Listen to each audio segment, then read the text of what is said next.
The rain hadn't stopped all morning. It tapped softly against the Café copyright windows like a forgotten song, filling the little shop with a rhythm that felt both lonely and comforting. Behind the counter, Emma wiped down the espresso machine, her hands moving automatically. Her heart, though, was far away, lost in memories she'd spent years trying to bury. The bell above the door jingled, and she glanced up with a practiced smile. "Welcome to Bean Bloom Café copyright," she said, her voice calm and warm, though her eyes carried the exhaustion of a single mother who'd fought too many silent battles.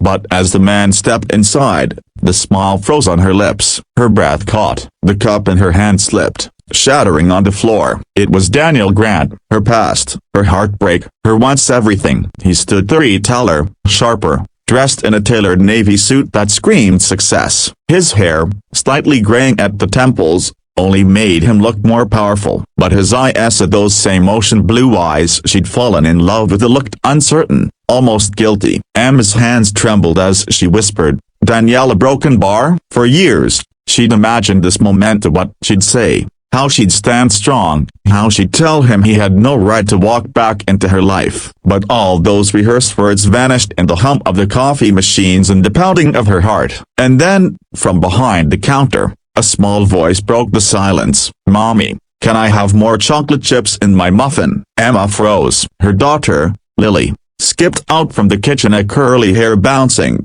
eyes bright as morning light. She looked up at Daniel, tilted her head curiously, and then asked innocently, "Daddy?" The word hung in the air like thunder before a storm. Daniel's eyes widened. He looked at Lily, then at Emma. "What a broken bar did she just say?" Emma swallowed hard, her throat tight. "Lily, sweetheart, go help Aunt June in the back, okay?" Her voice cracked as she tried to sound calm. When Lily disappeared into the kitchen, Daniel took a step forward, his voice trembling. "Emma, a broken bar, is she?" "Yes." Her answer was sharp, final, but her heart was anything but steady. Daniel's breath hitched, his carefully built composure collapsing. "Why didn't you tell me?" "Emma, I looked for you everywhere. You just vanished." Emma's eyes filled with tears. "You didn't look hard enough, Daniel. You were too busy becoming a shah, too busy chasing the empire your father wanted you to build. You chose money, power, and ambition, a broken bar, and I was just another casualty of your success." He shook his head, stepping closer. "That's not fair. I loved you, Emma. You know I did." Her voice broke. "Then why did you leave?" The Café copyright was silent except for the soft rain and the sound of her quiet sobs. He stared at her, guilt flooding his eyes. "I thought I was protecting you. My family, a broken bar they didn't approve. My father threatened to destroy your life, your career, everything. I thought leaving would keep you safe." Emma's hands clenched into fists. "Safe? You left me alone, pregnant, scared, with nothing but a few $100s and a broken heart. Do you know what that kind of safety feels like?" Daniel's face crumbled. "I didn't know, Emma. I swear I didn't know." He sat down at one of the wooden tables, the weight of his choices pressing down like a mountain. "You opened a Café copyright, a broken bar, all by yourself?" Emma nodded slowly. "Every table, every cup, every late-night coffee, a broken bar. It was built with my tears, my will, and my daughter's laughter." He looked toward the kitchen door where Lily's giggles echoed faintly. "She's beautiful," he said softly. "Just like you." Something in his voice cracked Emma's saw just a little. For a moment, she saw the boy who once brought her wildflowers and promised forever under a sky full of stars, but that forever had burned away long ago. Still a broken bar, seeing him again reopened wounds she didn't know still bled. Days passed. Daniel kept coming back, sometimes just sitting in silence, sometimes helping Lily with her homework, sometimes fixing a broken chair or restocking supplies without being asked. He didn't talk much, but his actions spoke louder than words ever could. And slowly,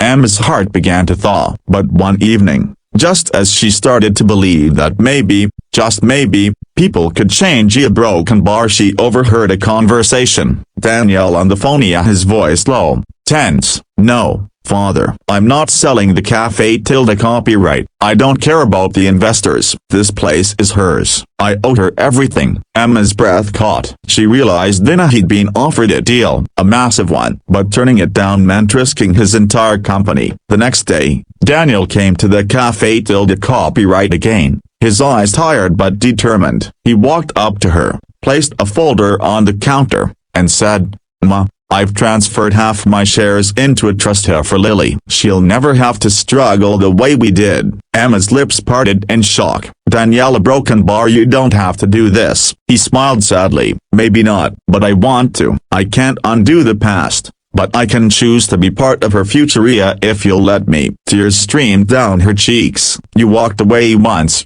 Daniel. Why should I believe you won't do it again?" He took her trembling hand gently. "Because this time, I'm not afraid of losing everything a broken bar except you." At that moment, Lily came running out, holding a crayon drawing. "Mommy, Daddy, look, I drew our family." Emma and Daniel looked at the picture, three stick figures, holding hands under a rainbow. Emma's heart broke open completely. For years, she'd carried anger, fear, and pain, but in her daughter's innocent eyes, there was only hope. She knelt down beside Lily and whispered, "That's beautiful, sweetheart." Then she looked up at Daniel and said softly, "Maybe Broken Bar, we can start over." For her. His smile trembled as he nodded, eyes glistening. For her, and for us. Months later, Bean Bloom Café copyright became more than just a buzziness up. It became a symbol of forgiveness and new beginnings. Customers often saw a powerful CEO making coffee behind the counter, his tie replaced by an apron,